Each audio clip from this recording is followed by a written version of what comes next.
ሰላም ጤና ይስጥልኝ ውድ የሸገር ጆርናል ተከታታዮች፣ ዛሬ ታህሳስ 22 2018 ዓ.ም በዛሬው መረጃ ሰዓታችን በወላይታ ሶዶ ከተማ በሽጉጥ አስፈራርቶ የ14 ዓመት ታዳጊን አስገድዶ የደፈረው ፖሊስን በተመለከተ፣ የእስራኤል የሶማሊላንድ እውቅናና የኢትዮጵያን ዝምታ በተመለከተ፣ ስለ አነጋጋሪው የኤርትራና የሶማሊላንድ ንጽጽር፣ የ6 ዓመት የልጅ ልጁን አስገድዶ ስለደፈረው የ60 ዓመት አዛውንት፣ እነዚህንና ሌሎች ዝርዝር መረጃዎችን እናደርሳችኋለን። አብራችሁን ቆዩ። በደቡብ ኢትዮጵያ ክልል በወላይታ ሶዶ ከተማ አስተዳደር ውስጥ የሕዝብ ደህንነትን የመጠበቅ ኃላፊነት የተጣለበት የፖሊስ የደንብ ልብስን ለግል ጥቅምና ለወንጀል ድርጊት ያዋለው ግለሰብ በፈጸመው አስገድዶ መድፈር ወንጀል የ16 ዓመት ጽኑ እስራት ተፈረደበት። የወላይታ ሶዶ ከተማ አራዳ ምድብ ሴቶችና ሕጻናት ልዩ ችሎት በዋለው ችሎት ተከሳሹ ዋና ሳጅን አሸናፊ ኡኩሞ የተባለ የፖሊስ አባል የ14 ዓመት ታዳጊ ላይ የፈጸመው አሰቃቂ የወንጀል ድርጊት በማስረጃ መረጋገጡ ገልጿል። እንደ ክሱ ዝርዝርና ከደቡብ ኢትዮጵያ ፖሊስ ኮሚሽን የተገኘው መረጃ እንደሚያመለክተው ወንጀሉ የተፈጸመው መስከረም 5 2018 ሰኞ ዕለት ከምሽቱ 2 ሰዓት አካባቢ ነው። ተጎጂዋ ታዳጊ በወላይታ ሶዶ ከተማ አስተዳደር መሃል ከተማ ላይ በእግር ወደ አጎቷ ቤት በማቅናት ላይ ሳለች ተከሳሹ በሞተር ሳይክል በመቅረብ በእግርሽ አትሂጂ፣ እኔ ወስድሻለሁ፣ የአጎትሽንም ቤት አውቀዋለሁ በማለት በማታለል በሞተር ሳይክሉ እንድትሳፈር አድርጓታል። ይሁን እንጂ ተከሳሹ ታዳጊዋን ወደ አጎቷ ቤት ከመውሰድ ይልቅ በወቅቱ ታጥቆ በነበረው የመንግስት የጦር መሳሪያ ሽጉጥ በማስፈራራት ወደ ድዳዬ ፔንሲዮን ይዟት መግባቱን በምርመራ ተረጋግጧል። በፔንሲዮኑ ውስጥም የታዳጊዋን አቅመቢስነትና የያዘውን መሳሪያ እንደ ማስፈራሪያነት በመጠቀም አስገድዶ መድፈር ወንጀል መፈጸሙን የደቡብ ኢትዮጵያ ፖሊስ ኮሚሽን የህዝብ ግንኙነትና ገጽታ ግንባታ ዳይሬክተር ምክትል ኮማንደር አሸናፊ ኃይሌ ለጋዜጠኞች ገልጸዋል። በከሳሽ አቃቤ ህግና በተከሳሹ ዋና ሳጅን አሸናፊ ኡኩሞ መካከል ለሳምንታት ሲካሄድ የቆየው የክርክር ሂደት በወላይታ ሶዶ ከተማ አስተዳደር አራዳ ምድብ ሴቶችና ህጻናት ልዩ ችሎት የቀረቡት የሰውና የሰነድ ማስረጃዎችን መርምሮ ውሳኔ ሰጥቷል። ፍርድ ቤቱ ተከሳሹ በፈጸመው ድርጊት የፌዴሪ ወንጀል ህግ አንቀጽ 620 ንዑስ አንቀጽ 2 ሀ ስር የተደነገገውን ድንጋጌ መጣሱን አረጋግጧል። በተለይም ወንጀሉ የተፈጸመበት ሁኔታ በቅጣት ማክበጃነት እንዲያዝበት ምክንያት ሆኗል።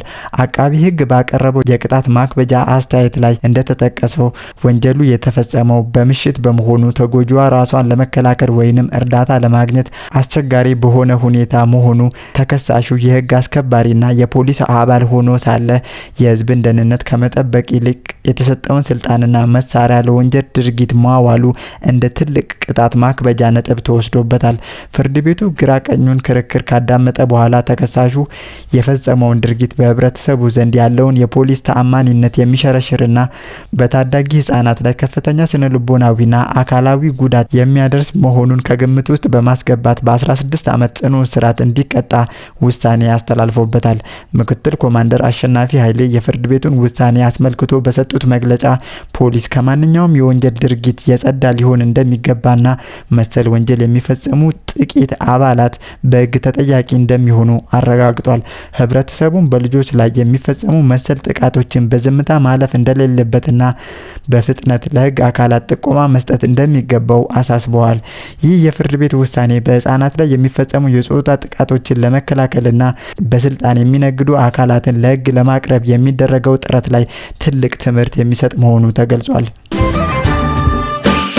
በአፍሪካ ቀንድ ላለፉት 3 አስርተ ዓመታት ያልተፈታው የሶማሊላንድ የዲፕሎማሲ እውቅና ጥያቄ በእስራኤል ያልተጠበቀ ውሳኔ አዲስ መልክ ይዟል። በመካከለኛው ምስራቅ የዩናይትድ ስቴትስ ዋነኛ አጋርና በወታደራዊ አቅሟ ግዙፍ የሆነችው እስራኤል ለሶማሊላንድ እንደ ገለልተኛ አገር እውቅና የሰጠች የመጀመሪያ ሀገር መሆኗን ተከትሎ የቀጠናው ፖለቲካ ወደማይታወቅ አቅጣጫ እያመራ ይገኛል። ይህ ውሳኔ በሀርጌሳ ከፍተኛ ደስታን፣ በሞቃዲሾ ደግሞ ከፍተኛ ቁጣን ቀስቅሷል። ይሁን እንጂ የክልሉ ታላቅ ኃይል የሆነችው ኢትዮጵያ በጉዳዩ ላይ የመረጠችው ጥልቅ ዝምታ የብዙዎችን ትኩረት ስቧል። ኢትዮጵያ ከ2 ዓመት በፊት ከሶማሊላንድ ጋር የተፈራረመችው የመግባቢያ ስምምነት ለባህር በር መዳረሻ እና ለእውቅና መንገድ ከፋች ተደርጎ ቢወሰድም አሁን ላይ እስራኤል የወሰደችው እርምጃን ተከትሎ አዲስ አበባ ምንም አይነት ይፋዊ መግለጫ ከመስጠት ተቆጥባለች። ይህ ዝምታ በብዙዎች ዘንድ ስልታዊ ጥንቃቄ ተደርጎ ተተርጉሟል። የቀጠናው የፖለቲካ ተንታኝ ዶክተር ነገሪ ጉደታ እንደሚሉት የኢትዮጵያ ዝምታ በራሱ ጥልቅ መልእክት አለው። ኢትዮጵያ በአሁኑ ወቅት በዓለም አቀፍ ጫናና በውስጥ ጉዳዮች መካከል ትገኛለች። የእስራኤልን እርምጃ በይፋ መደገፍ ከጎረቤት ሶማሊያና ከሌሎችም የአረብ ሀገራት ጋር ያለውን ግንኙነት የበለጠ ሊያሻክረው ይችላል። ዝምታ ግን ሂደቱ ወዴት እንደሚሄድ ለመረዳትና የሀገሪቱን ብሔራዊ ጥቅም ሳያሳጣ ቀጣይ እርምጃን ለማቀድ የሚረዳ ነው ብለዋል። እስራኤል ለምን አሁን ለሶማሌላንድ እውቅና ሰጠች ለሚለው ጥያቄ ተንታኞቹ የተለያዩ ስትራቴጂካዊ ምክንያቶችን ያስቀምጣሉ። ዋናው ምክንያት የባብል መንደር የባህር መስመር ደህንነትና የሁቲ አማጽያን ተጽዕኖ መመልከት ነው።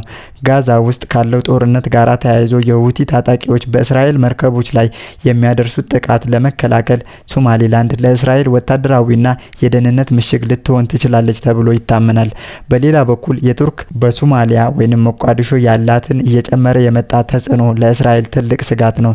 ቱርክ በሶማሊያ የባህር ዳርቻዎች ላይ የነዳጅ ፍለጋና ወታደራዊ ስምምነቶች ማድረጓ እስራኤል በአካባቢው ሌላ አጋር እንድትፈልግ አስገድዷታል። ሶማሌላንድ ደግሞ ለዚህ ስትራቴጂካዊ አጋርነት ተመራጭ ሆና ተገኝታለች። ግብጽ የእስራኤልን እርምጃ አጥብቀው ከሚቃወሙ አገራት ግንባር ቀደም ናት። ካይሮ ከቅርብ ጊዜ ወዲህ ከሶማሊያ ጋር ወታደራዊ ስምምነት በመፈራረምና በጅቡቲ አቅራቢያ የምታደርገው እንቅስቃሴ በማጠናከር ላይ ትገኛለች። የእስራኤል ወደ ቀጠናው መግባት ለግብጽ ሌላ የራስ ምታት ሆኖባታል። ግብጽ በታላቁ የኢትዮጵያ ህዳሴ ግድብ ዙሪያ ከኢትዮጵያ ጋር ያላትን ውጥረት ወደ ሶማሊያ የባህር ዳርቻዎች በማስፋት ኢትዮጵያን የመክበብ ስትራቴጂ እየተከተለች እንደሆነ ይነገራል። እስራኤል ለሶማሌላንድ እውቅና መስጠቷ ይህንን የግብጽ ስሌት ሊያበላሸው የሚችል በመሆኑ ካይሮ ጉዳዩን የቀጠና ደህንነት ስጋት በማለት እየፈረጀችው ትገኛለች። ከእውቅናው ጀርባ ሌላ እያነጋገረ ያለው ጉዳይ እስራኤል ፍልስጤማውያንን ወደ ሶማሌላንድ ልታሰፍር ነው የሚለው ያልተረጋገጠ ዘገባ ነው።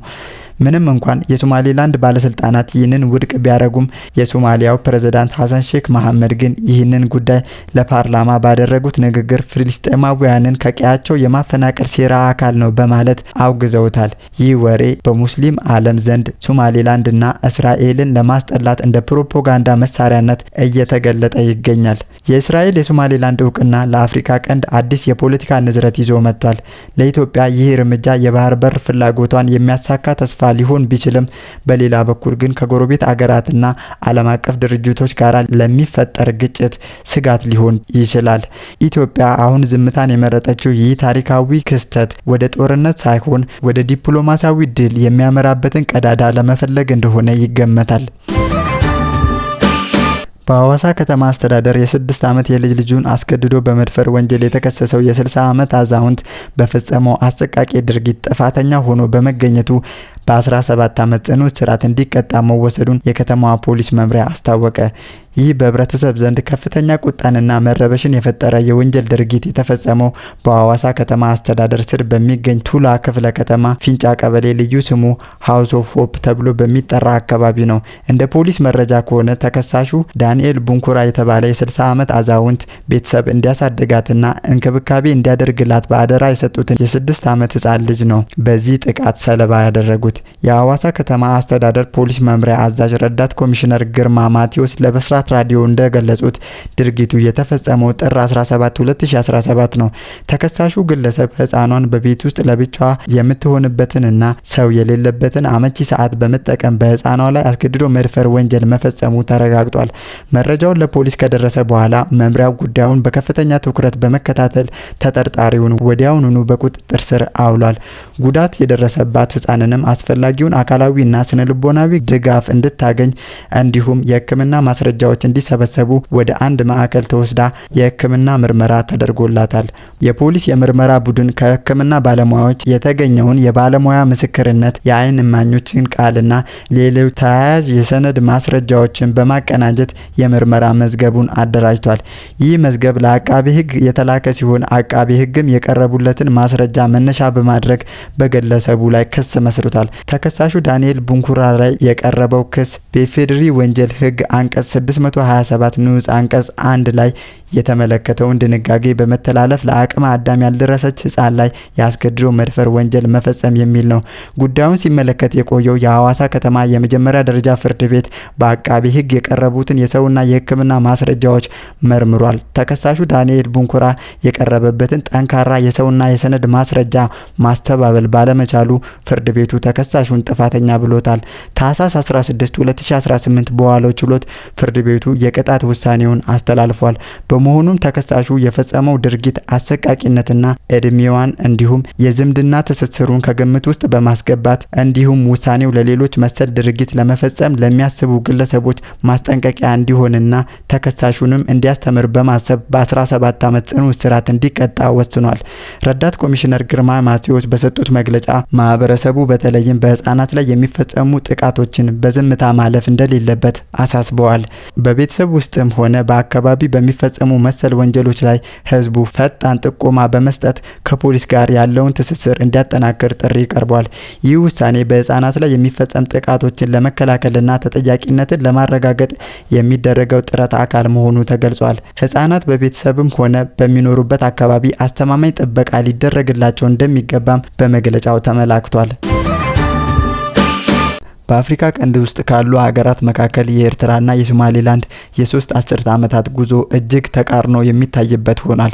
በቅርቡ የኤርትራ ፕሬዝዳንት ኢሳያስ አፈወርቂ እስራኤል ለሶማሌላንድ እውቅና መስጠቷን መኮንናቸውን ተከትሎ በሁለቱ ወገኖች መካከል ያለው የቃላት ጦርነት ወደ አሃዛዊ ንጽጽር አድጓል።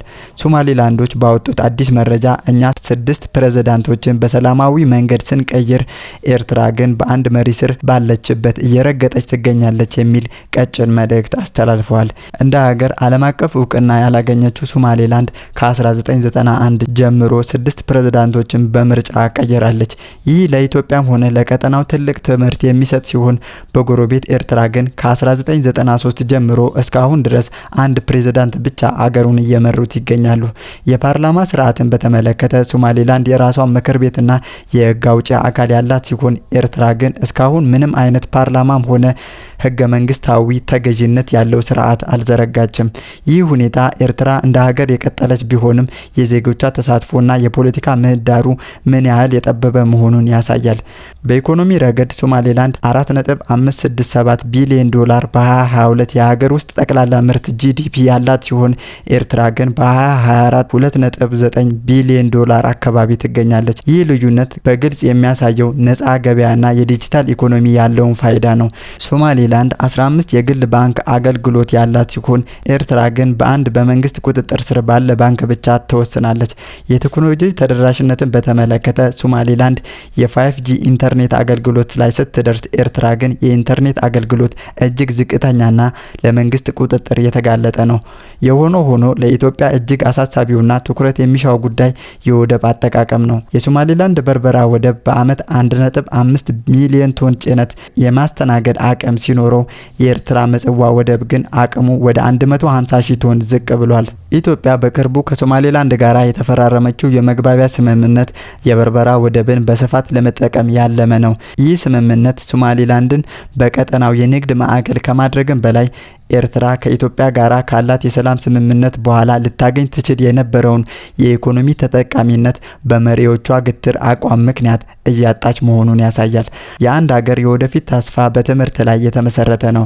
ሶማሌላንድ 42 ዩኒቨርሲቲዎች፣ 7 የመንግስትና 35 የግል ያሏት ሲሆን ኤርትራ ግን ከፍተኛ ትምህርት ተቋማቷን ዘግታ ወደ ኮሌጅነት የተቀየሩበትና ወጣቶቿ በብሔራዊ አገልግሎት ስም ከትምህርት ገበታ ይልቅ ወደ ወታደራዊ ካምፕ የሚሄዱበት ሁኔታ ይታያል። በአጠቃላይ ኤርትራ በህወሓት መራሹ መንግስት አማካኝነት ሉዓላዊነት ተሰጥቷት ሀገር ከሆነች 3 አስርተ ዓመታት ብታስቆጥርም የልማትና የዲሞክራሲ ጉዞዋ ግን ወደ ኋላ የቀረ ይመስላል። በተቃራኒው ሶማሌላንድ እውቅና ባታገኝም የውስጥ ሰላሟን ጠብቃ የባህር በሯን አዘምና የዲጂታል ስርዓት ዘርግታ ለኢትዮጵያም ሆነ ለዓለም አቀፍ ማህበረሰብ አስተማማኝ አጋር መሆኗን እያሳየች ነው። ጥያቄው የሚሆነው ኤርትራ እንደ ሀገር ለመቀጠል የውስጥ ሪፎርም ታደርጋለች ወይስ ከዓለም ተነጥላ በለይቶ ማቆያ ውስጥ ትቀጥላለች የሚለው ነው። ውድ አድማጭ ተመልካቾቻችን ለዛሬ ያሰናዳንላችሁ መረጃዎቻችን እኚህን ይመስሉ ነበር። አብራችሁን ስለቆያችሁ ከልብ እናመሰግናለን።